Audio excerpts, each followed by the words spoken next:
अस्सलामुअलैकुम रहमतुल्लाहि व बरकातहू इत्यादि में आप सभी का खैर मकदम है। आज हमारे साथ मौजूद है खास मेहमान भास्कर राव, जो पुलिस के आला अफसर रह चुके हैं।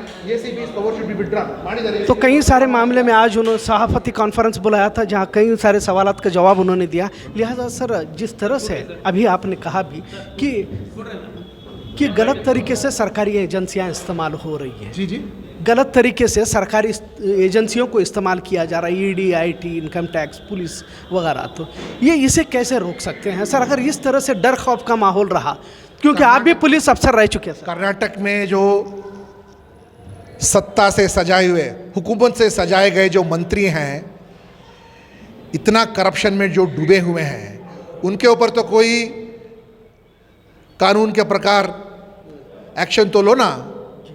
जो लिकर पॉलिसी लागू में नहीं आई, चर्चे में रही, उसी के ऊपर आप लोगों ने इतना शोर मचाया, और दिल्ली के उप मंत्री को घर के ऊपर में आपने सीबीआई का रेड मरवाया। यहाँ पर इतने चारे चोर डकैत आपके जो मंत्री हैं, उनके ऊपर आपने कुछ किया? कोविड के दौरान जिन्होंने जश्न मनाया, कोविड के नाम पर करोड़ों रुपए की जो गलत तरीके की खरीदारी की इन्होंने, इसके ऊपर आपने कोई एक सीबीआई को छोड़ो, सीआईडी का रेट कम से कम इन्वेस्ट किया।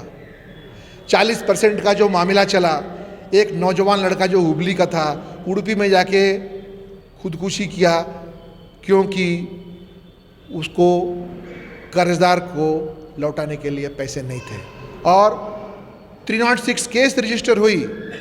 उसके बावजूद भी एक बड़े मंत्री को केवल पद से उतारा गया, उसके ऊपर कोई कार्रवाई नहीं की गई। उसके बाद में 2 दिन पहले आनंद सिंह, एक बड़ा मंत्री जो है हॉस्पिटल का, वो किसी एक परिवार वाले को धमकी दिया कि आपको मैं परिवार को मैं जिंदे जला दूंगा। ये कोई बात करने का तरीका है?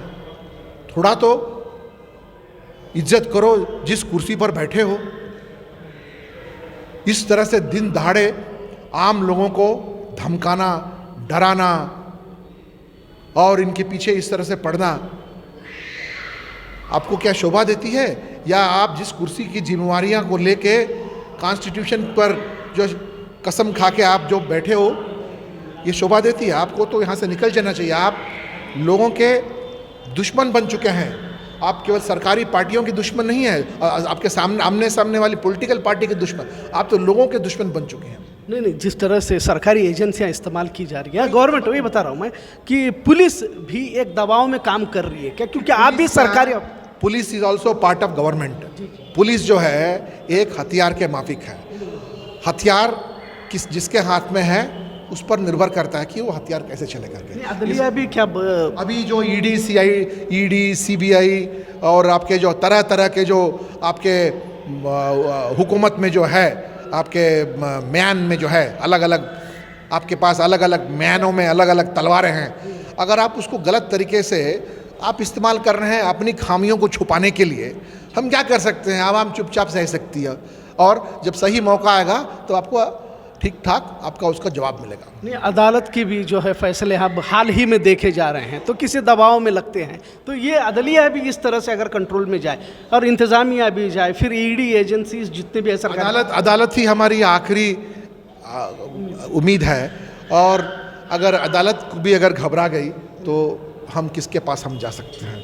लेकिन गनीमत यह है कि अदालत जो है इन कठिन या दुख की घड़ियों में कॉन्स्टिट्यूशन और आवाम का साथ दिया है। नहीं, सुप्रीम कोर्ट कहती है कि ईदगाह में गणपति न बिठाया जाए, लेकिन हाई कोर्ट हुबली में जो है बिठाने की इजाज़त देती है। हर एक की अपनी आस्था होती है, लेकिन इस तरह से आस्थाओं का खेल खेलने का जो भाजपा कर रही है, इस पर आप क्या? लोगों के साथ मजाक उड़ाया जा रहा है, और यही मैं कहता हूँ कि लोगों के यहाँ जो मुद्दे हैं उन पर कोई बहस नहीं हो रहा है। जैसे कि आपको तालीम की ज़रूरत है, सेहत की ज़रूरत है, और आपको एक फीलिंग ऑफ सिक्योरिटी, उस पर नहीं हो रहा है। ये बकवास फालतू चीज़ों पर ही हो रही है। कल केजरीवाल साहब ने कहा कि महंगाई इसलिए है ताकि एमएलएस को खरीदा जाए, एमपीएस को खरीदा जाए, ये महंगाई। तो ये पैसा कहाँ से आ रहा है बीजेपी को?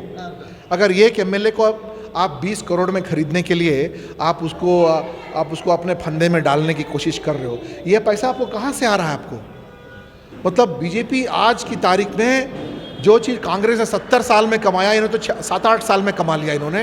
और जितना जुल्म आवाम पर ये कर रही है, पहले तो कह रही थी कि हम केवल हम हिंदुओं के पार्टी है, ये तो हिंदुओं को भी कोई न्याय नहीं दे रही है। इतने हिंदू मर गए, इतने हिंदू टेंपल हैं और इतना हिंदू की काम है, उनको भी तो कोई फ़ायदा नहीं हो रहा है। बीजेपी तो हिंदुओं को भी they have let them down. बहुत बहुत शुक्रिया सर। ಹಿಂದಿನ ಸಂದಿದ್ದು ಆರೋಪಗಳು ಮಾಡಿ ಸತ್ಯೇಂದ್ರ ಜೈನ್ ಅನ್ನೋರಿಗೆ ಜೈಲು ಕಳಿಸಿ ಅವ್ರ ಮನೇಲಿ ಏನು ಸಿಗ್ಲಿಲ್ಲ. ಇಲ್ಲದ್ರೆ ಒಂದು ಇಡಿ ಸಿಬಿಐ ರೇಡ್ ಆದ್ರೆ ಮಾರನೇ ದಿನ ಸಿಬಿಐ ಅಂತ ಬಣ್ಣದ ಅವರು ಚಿನ್ನದ ಬಿಸ್ಕೆಟ್ ಸಿಬಿಐ ಇಂದ ಬರೀಬೇಕು, ಇಡಿ ಇಂದ ಬರೀಬೇಕು, ಅಥವಾ ಅವ್ರ ಮನೆಯಿಂದ ನಿಮಗೆ ನೋಟ್ಗಳು ಸಿಗಬೇಕು, ಚಿನ್ನ ಸಿಗಬೇಕು, ಅಥವಾ ನಿಮಗೆ ವಸ್ತ್ರಗಳು ಸಿಗಬೇಕು, ವಾಚ್ಗಳು ಸಿಗಬೇಕು. ಏನ್ ಸಿಕ್ತು ನಿಮಗೆ ಸತ್ಯೇಂದ್ರ ಜೈನ್ ಮನೆ ಒಳಗೆ? ನೀವು ಒಂದೇ ಒಂದು ಲಿಕ್ಕರ್ ಪಾಲಿಸಿ ಅನುಷ್ಠಾನಕ್ಕೂ ಬರದೇ ಇರುವಂತ ಲಿಕ್ಕರ್ ಪಾಲಿಸಿಗೆ ರೈಟ್ ಆಫ್ ಮಾಡಿದಿರಂತ ಮನೀಶ್ ಸಿಸೋದಿಯಾ ಮೇಲೆ ಕೇಸ್ ಹಾಕಿ ಲುಕ್ಔಟ್ ನೋಟಿಸ್ ಬಗ್ಗೆ ನಿಮಗೆ ಗೊತ್ತಿಲ್ಲ. ಲುಕ್ಔಟ್ ನೋಟಿಸ್ ಯಾರು ಕೊಡ್ತಾರೆ? ಲುಕ್ಔಟ್ ನೋಟಿಸ್ ಕೊಡೋದು ಅಂತಾರಾಷ್ಟ್ರೀಯ ವಿಮಾನ ನಿಲ್ದಾಣ. ಅಂದ್ರೆ ಜನರಿಗೆ ಮಿಸ್ಲೀಡ್ ಮಾಡಕ್ಕೆ ಇಂಥ ಪದಗಳು ಉಪಯೋಗ ಮಾಡಿ ಎಷ್ಟು ದಿನ ಅಂತ ಮೂಲಕ ಮಾಡ್ತಾ ಇದ್ದಾರೆ.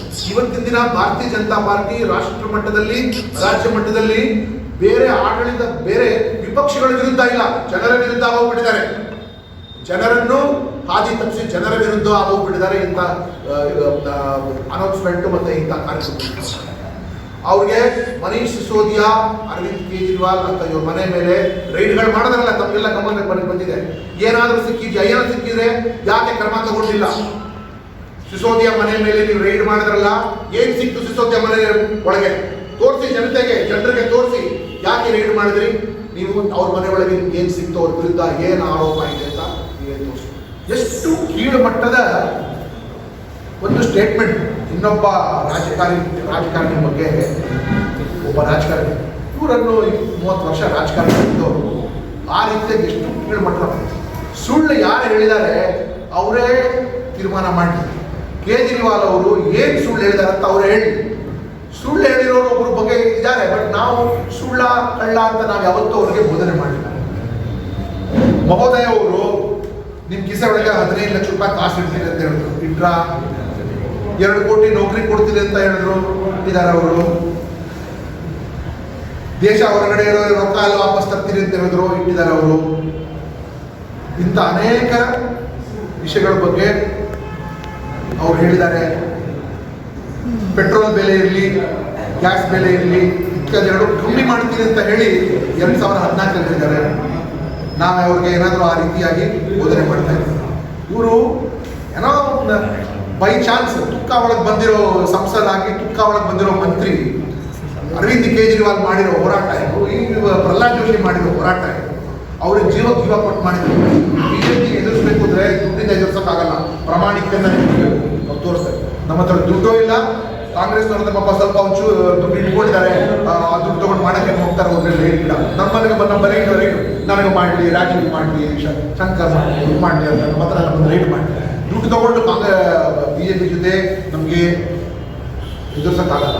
ಬಿಜೆಪಿಗೆ ಇವತ್ತು ಎದುರಿಸಬೇಕು ಅಂದರೆ ನೈತಿಕತೆ ಮೇಲೆ, ಆನೆಸ್ಟಿ ಮೇಲೆ, ಇಂಟೆಗ್ರಿಟಿ ಮೇಲೆ ನಾವು ಒಬ್ಬರೇ ತಯಾರಾಗಿದ್ದೀವಿ. Congress and JDS cannot do this. Only Aam Aadmi Party can face BJP. That's all.